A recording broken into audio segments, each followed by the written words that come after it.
55歳で皮膚が薄い、49歳ですが間に合いますか？私がどのようにトレーニングしているのか、隙間時間にどういったものをしているかというご質問をいただきました。こんにちは、おきゃんママこと加藤ひとみです。今日は前回の動画にいただきましたご質問ですね、そちらにお答えしたいと思います。コメント欄にたくさんいただきましてありがとうございました。全ては難しいかもしれませんけれども、お答えしていきたいと思います。ですね、55歳で皮膚が薄い、49歳ですが間に合いますかとか、そのような感じで年齢をねおっしゃって、これで大丈夫かとか、63歳ですけどもっていうのも時々あるんですけれども、全然もう大丈夫です。間に合いますので。筋肉はですね、何歳になっても鍛えられるんです。それこそ80歳でも大丈夫なんですね。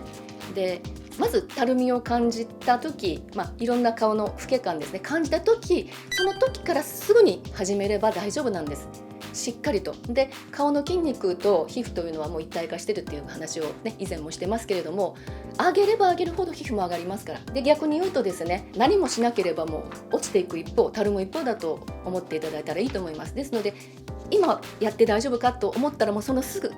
に始めることですね。ですので全然間に合います。回答はもう全然大丈夫です。55歳であろうが49歳であろうが63歳でも全然大丈夫ですからね。あとですね、やっぱり多いのがシワに関することなんですよね。下のまぶたを上げると目の下にシワができる、ウインクをするとシワができる、おでこにシワができるとか、あと頬にこういうね筋肉のシワができるんですけどというのもあります。やはりですね、女性なのでトレーニングするときにシワを見たくないですよね。すごくその気持ちはわかります。でもですね、顔を老けて見せるのは確実にシワよりもたるみなんですね。ですので、シワをまず恐れないことがまず第一なんです。筋肉を鍛えるためにそこはちょっと最初はちょっと目をつぶっていただきたいんですね。とはいえやっぱり気になるものは気になりますよね。本当にシワができるのって誰でも嫌じゃないですか。で、そしてこれが定着するんじゃないかと、それが一番の恐怖心だと思います。で、顔ダンスに関しては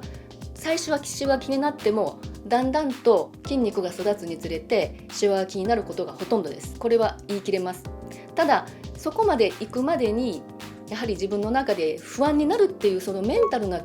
面ですね、その気持ちを抱えたままトレーニングするのもちょっと効果が逆に薄れてしまうんですね。ちょっとこれからねまた詳しく説明しますね。すいません、これ人の顔なんです。すいません、下手くそで。目尻にシワができる。トレーニング中に例えば下まぶたを上げたりとかウインクをした時に目尻にシワができる。このようにシワができる場合は指を縦に添えます。こういう風に縦に指を置きます。こうですね。この目尻のシワが気になった場合はこのような形で指を置いてください。そして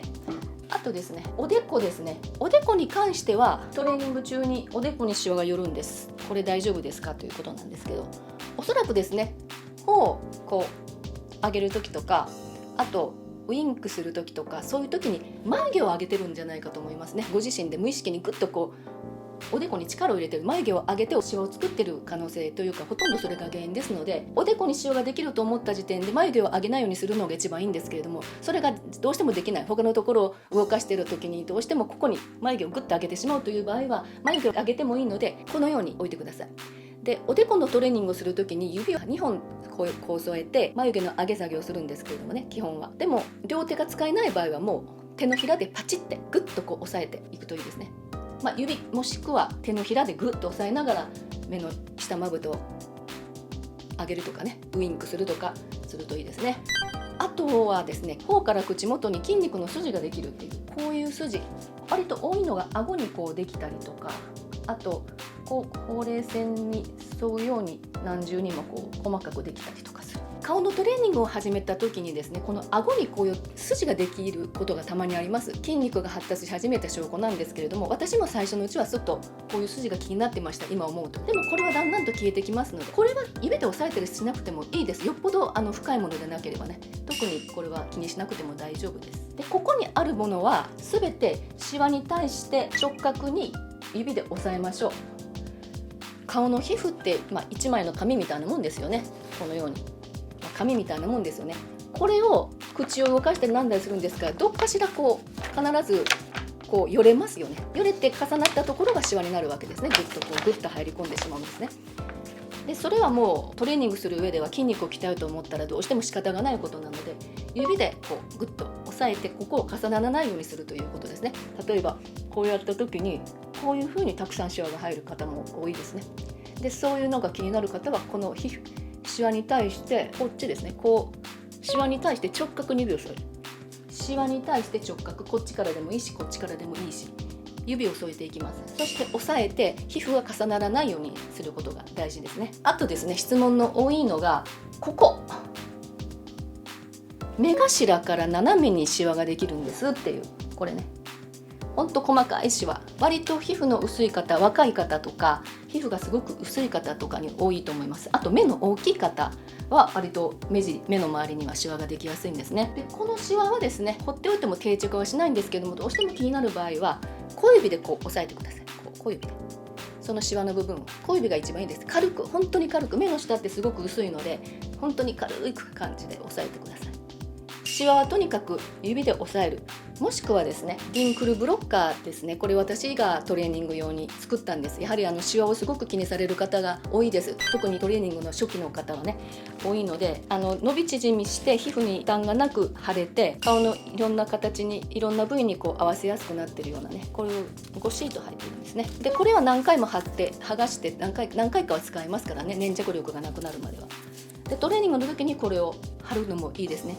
もういっぱいシワがあって困るっていう方なんか指をいっぱい使うのも大変なので、こういったものをリンクルブロッカーですね、こういったのも使うのも方法の一つですね。あと私自身に対してもご質問いただいてまして、子供さんは娘さんですか息子さんですかと。で私子供娘2人います。年齢が35歳と31歳の娘が2人いて、長女は結婚していて孫が2人います。男の子と女の子がいるんですけど、今もうこういう時期なのであまり会えてないのでねちょっと寂しいです。あと歯のケア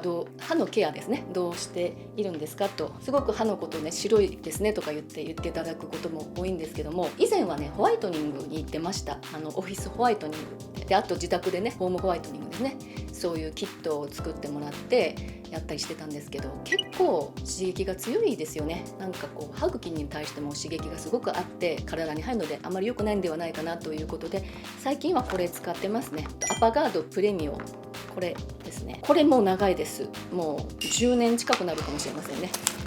普通の歯磨きよりも少し高いのは高いんですけれどもね、主成分がハイドロキシアアパタイト、これでですね歯の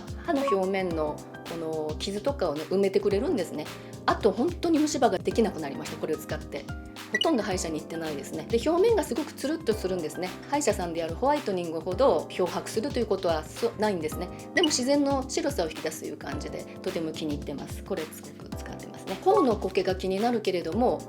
頬の下を吸い込むトレーニングをやっても大丈夫ですかっていうのがありますね。頬が痩せてる方でもですね、ある程度の年齢になると顔はやっぱりたるみますので、たるみ肉っていうのがどうしてもつくんですね。ですので、週1回、本当にこけてらっしゃる方は週1回ぐらいでいいと思うんですけども、普通の顔の方って言ったらおかしいけども、ちょっと頬が痩せてるぐらいの方は毎日1回は頬下を絞るというトレーニングをした方がいいですね。ここのまず気になるお肉をですね吸い込む、そして唇を巻き込むようにしてぐっと引き締める。これをですねぜひやってください。やはり頬がこけてると思ってるっても1週間に1回はやってください。そしてちょっとだけこけてるだけの方だったら、あとは普通のお顔の方、ましてやここのお肉がすごく気になる方は毎日実践ください。先日のですね老け顔改善動画で4分間曲に合わせてトレーニングをしてるんですけども、その4分間ではちょっと物足りないっていう方もいらっしゃいました。でもしもね4分間が物足りなければですね、この中のね顔ダンス即たるみが上がる若返るの中で DVD がありますので、それに合わせてやっていただく、ね、それぞれお悩みに応じたものとか、あと顔全体を引き上げるものとか何パターンかあるんですね。そちらの方で一緒に合わせてやってください。もしくはですね、今までですねおでこのシワ、首のシワ、あと目の下のたるみ、ほうれい線とか動画をどんどんポイントで上げてきてますけども、その全てに対応するトレーニングですね、約15個、それ全部を毎日すると実は全ての悩みが解消するんですね。でそれが顔ダンスということで私名付けてお伝えしてるんですけども、それをこの動画の説明欄にリンク貼っておきますね。たるみ改善プログラムって言います。それを実践していくといいです。で、一応この間の老け顔は初心者さんでも気楽にできるということで、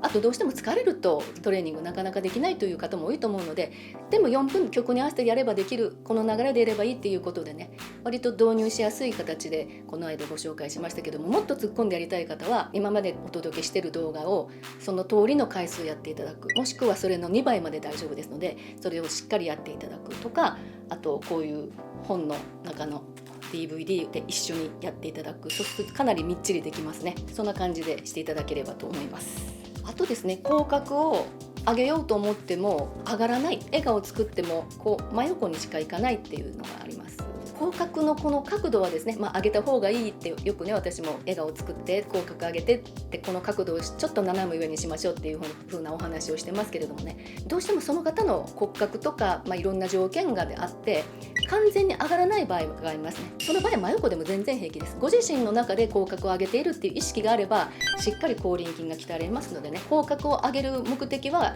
このしっかりとこの口輪筋を鍛えていくということもあるんですね。キュッと口角を上げるということは、ここに口輪筋のこの端っこにすごく力を入れないとできないんです。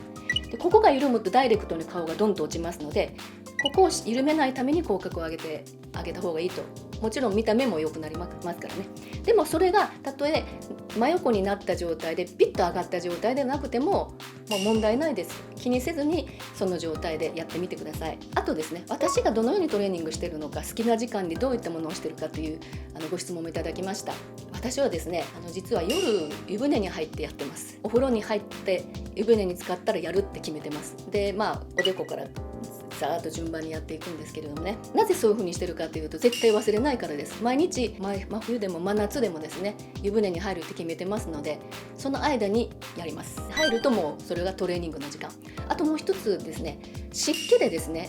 皮膚が潤っているのでとてもシワとかねできにくいというのもあります。ですので、もしも細かいシワが気になるっていう方は湯船の中でやるといいですね。それとあと体が温まりますので血行も良くなってトレーニング効果が高まります。ですので、その風呂の中でやるためにある程度覚えておかないといけないですけども、やってるうちに自然と覚えますので、お風呂の中おすすめです。あとはですね、例えば明日イベントがあるという時とかは、撮影があったりとか人前でレッスンしないといけないっていう時とかは、前日から口角上げ、あとウインク運動、これをしっかりやりますね。あと頬を高くする。ポイント若見え3点セットの時にお話ししましたけども、目尻が上がっている、目尻の横に張りがある、頬が高い、小鼻よりも上に頬がある、そして口角が上がってる、この3つをしっかり顔に作るようにしてます。しっかり笑顔を作って、お料理したりする時でも笑顔を作ったままとか、あとウインクをずっとしてここに張りを与えるとか、あとこんな顔でずっと過ごしたりとか、そういうのをやっています。あともう一つですね、普段口角上げが大事っていうのは分かるけれども、ぐっと笑顔を作ってるとほうれい線が気になると、普段ね口角に力を入れるぐらいでいいです。だからこうやってずっと過ごすわけではなくて、ここにキュッとこれぐらい、ほんの少し口角に意識を持っていくぐらいでちょうどいいです。ずっと笑うっていうのもなんとなくね、人から見てどうしたのだってね、別に悪い印象はないでしょうけども、なのでちょっとこれぐらい、これだと全然不自然さないですよね。これでずっと過ごすのは大変ですけど、だから日頃は軽くここに力を入れるだけ、そしてトレーニングの時には一生懸命、その動作をやるっていうのがベストだと思います。先ほどのシワのところでもお伝えしましたけれども、もう本当に動かすだけでも細かいシワがすごく寄るっていう場合はですね、皮膚自体が少し弱ってる可能性があるかもしれませんね。ものすごく皮膚が薄くなってるか、この時期今一番1年の中でも湿度がねそれほど低くない高い時期なので、これから秋から冬に向かってどんどん空気中の水分量というのが減るので、肌の水分どんどん奪われますね。で、この時期トレーニングしてすごくシワが気になっている場合、その場合は肌の保水力がちょっと衰えてる可能性があります。今までレッスンしてて、たまにやっぱりそういう方、すごく細かいシワがいっぱい寄るっていう方はピーリングをよくする方ですよね。皮膚の角質を必要以上に取りすぎていると、本当に角質をですね、ここが本当に薄くなってしまって未熟な角質細胞ですね、まだ核が残った状態のものがこの表面にあったりとか、そういうこともあるんですね。あんまりにも皮膚を薄くしすぎるとシワがやっぱり寄りやすくなりますね。あと極度にすごく乾燥する方というのは、お手入れにすごく合成界面活性剤を多く配合したものを使っている可能性もありますね。最近の化粧品はですね、合成界面活性剤とか合成ポリマーをすごく配合しているものが特に多くなってますね。それが全くないものを探す方がちょっと難しいかもしれないです。で、私はですね、一切そういうものを断ちました。もう化粧水からもちろんクリームもですし、化粧下地、あとファンデーション類とかですね、そういうのも全部一切の合成界面活性剤、合成ポリマー、この2つは完璧に肌にのせないようにしてます。そうすると本当に肌は乾燥しにくくなります。それと肌自身がすごくしっかりするんですね。肌のバリアがすごく整うので。ですのでですね、もしもあまりにもシワが寄るとか、あと乾燥しやすくてパリパリ、お昼過ぎにはパリパリになるとか、どんなに保湿してもね、そういう場合はお手入れ商品の見直しをされるといいと思います。またこれに関してはですね、また別の動画でもお伝えしたいと思います。ではですね、全ての質問には答えれてないと思うんですけど、またコメントの方にちょっと時間かかるかもしれませんけども、返信させていただきますのでね、またそちらを見てください。今日もありがとうございました。ではまた次回の動画お楽しみに。